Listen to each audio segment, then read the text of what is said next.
Assalamualaikum warahmatullahi wabarakatuh. Perkenalkan, nama saya Fiska Sendri Winata.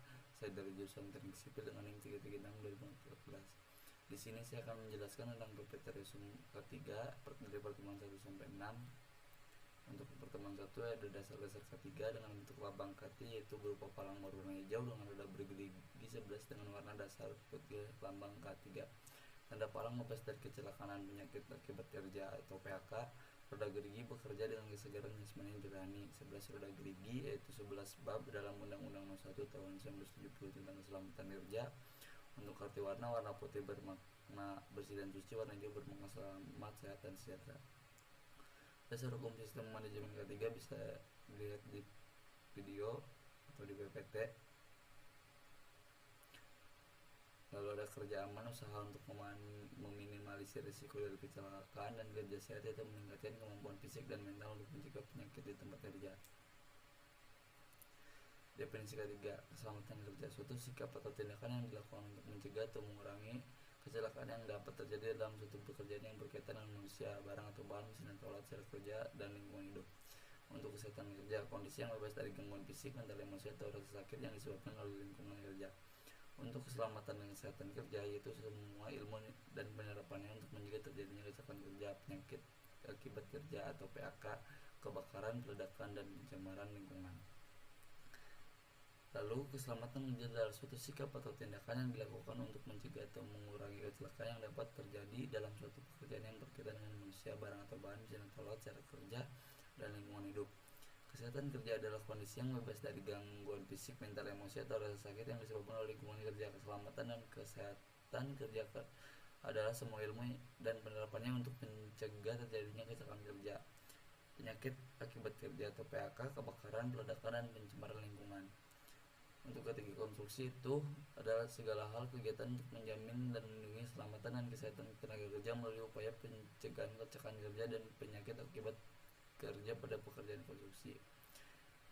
Teori Pekerjaan diciptakan oleh Heinrich. Teori ini merupakan teori ternama yang menjelaskan terjadinya kecelakaan kerja. Menurut penelitian Heinrich, 90% kecelakaan disebabkan oleh tindakan tidak aman. Untuk mencegah kecelakaan adalah menghilangkan tindakan tidak aman sebagai penyebab kecelakaan, yaitu ada penyebab dasar, kurangnya prosedur aturan, kurangnya sarana, kurangnya kesadaran, kurangnya kepatuhan. Lalu ada penyebab tidak langsung, faktor manusia, faktor pekerjaan.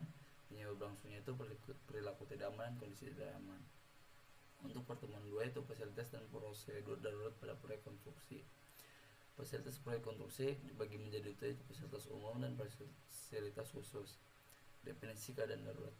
Keadaan darurat adalah segala kejadian yang tidak direncanakan yang dapat menyebabkan kematian atau injuri yang signifikan pada para pekerja, pelanggan, atau masyarakat umum, atau kejadian yang dapat mematikan bisnis atau usaha, menghentikan kegiatan operasional, menyebabkan kerusakan fisik atau lingkungan, atau sesuatu yang dapat mengancam kerugian fasilitas, keuangan, atau reputasi perusahaan di mata masyarakat. Jenis keadaan darurat: kebakaran, banjir pada galian, terowongan, tanah galian longsor, semburan gas beracun, dan lain-lain. Kategori keadaan darurat. Tingkat 1 ada keadaan darurat yang mengancam jiwa, harta, benda dapat diatasi dengan prosedur yang telah ditetapkan. Tingkat 2 yaitu keadaan darurat yang tidak dapat ditangani oleh personel, peralatan, dan bahan yang tersedia pada unit tingkat 1. Tingkat 3 itu bencana berskala meter yang mengakibatkan institusi tidak mampu menangani berdasarkan tingkat 2. Untuk tingkat 1 yaitu konsekuensinya jika tidak ditangani menimbulkan biaya lebih besar, perlu program latihan. Untuk tingkat 2 itu terjadi korban jiwa, merusak harta benda, melumpuhkan kinerja institusi, perlu bantuan tambahan dari pemerintah ataupun masyarakat. Untuk tingkat 3 terjadi kerusakan mayor atau perlu pengamanan tingkat tinggi. Untuk tanggap darurat adalah serangkaian kegiatan yang dilakukan dengan segera pada saat kejadian bencana untuk menangani dampak buruk yang ditimbulkan, yang meliputi kegiatan penyelamatan dan evakuasi korban, harta benda, pemenuhan kebutuhan dasar, perlindungan, pengurusan pengungsi, penyelamatan, serta pemulihan prasarana dan sarana. Prosedur tanggap darurat. Pertama, ada kemungkinan timbul keadaan darurat minim, lalu informasikan keadaan darurat kepada setiap orang di lokasi, lalu pastikan semua yang berada di lokasi tahu tanda darurat, lalu menempatkan orang yang telah ditanggap darurat di lokasi pekerjaan. Lalu jalur penyelamatan harus tersedia, bebas hambatan yang cukup terang, lalu rencanakan menghubungi instansi darurat, lalu tersedia jalur khusus regu darurat untuk menuju lokasi, lalu tersedia prosedur dalam penanganan korban cedera. Pertemuan 3, pedoman praktek ketiga pada lokasi pekerjaan konstruksi. Definisi inspeksi. Inspeksi adalah pemeriksaan yang dilakukan dengan melakukan observasi langsung. Inspeksi keselamatan kerja merupakan suatu usaha untuk mendeteksi adanya kondisi dan tindakan yang tidak aman dan segera memperbaikinya sebelum kondisi dan tindakan tersebut menyebabkan suatu kecelakaan. Inspeksi keselamatan kerja bertujuan meniadakan kecelakaan dengan jalan mengamati penyebab kecelakaan sedini mungkin dan segera melakukan pembetulan sebelum kecelakaan terjadi. Jenis inspeksi: ada inspeksi terencana, inspeksi yang sudah direncanakan dari awal atau lebih sistematis. Inspeksi terencana, inspeksi yang dilakukan hanya sambil lalu sehingga umumnya kurang sistematis, hanya memeriksa kondisi yang tidak aman, tidak tercatat tindakan perbaikan, tidak sampai mendasar, perhatian cenderung lebih besar kepada kepentingan produksi. Bekerja di ketinggian. Jatuh dari ketinggian adalah penyebab kematian akibat kecelakaan yang terbesar. Dalam merencanakan pekerjaan di ketinggian perlu dipertimbangkan di mana pekerjaan tersebut akan dipekerjakan. Perlu adanya tambahan struktur yang membantu keamanan tempat kerja. Penyebab utama jatuh dari ketinggian ada 2 faktor, yaitu faktor lingkungan, faktor manusia. Untuk faktor lingkungan, tidak ada pegangan untuk tangan atau pijakan untuk kaki yang sesuai, perancang tidak dipasang secara benar. Lalu untuk faktor manusia, yaitu kurangnya prosedur keselamatan, penilaian risiko yang tidak dilakukan, dan lain-lain. Untuk pertemuan 4, praktek ketiga pada konstruksi peranca. Peranca atau skapol adalah bangunan peralatan yang akan dibuat untuk sementara dan digunakan sebagai penyangga tenaga kerja, bahan-bahan dan alat-alat pada pekerjaan konstruksi bangunan. Adapun fungsi dari peranca adalah untuk menyangga beban baik manusia maupun material pada saat melakukan pengerjaan bangunan, serta berfungsi sebagai jalan para pekerja konstruksi dalam melakukan pekerjaannya. Jenis-jenis peranca itu peranca kayu dan peranca gantung.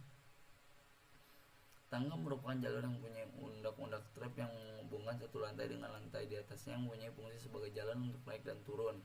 Antara lain tingkat jenis tangga itu tangga rumah atau tangga kerja dan lain-lain. Untuk pertemuan 5, praktek ketiga pada pekerjaan konstruksi bangunan gedung. Untuk identifikasi dan pengendalian risikonya bisa dilihat di PPT atau video ini. Lalu selanjutnya ada pekerjaan struktur dan pengendalian risikonya. Lalu pertemuan 6, pekerjaan di ruang terbatas dan material handling.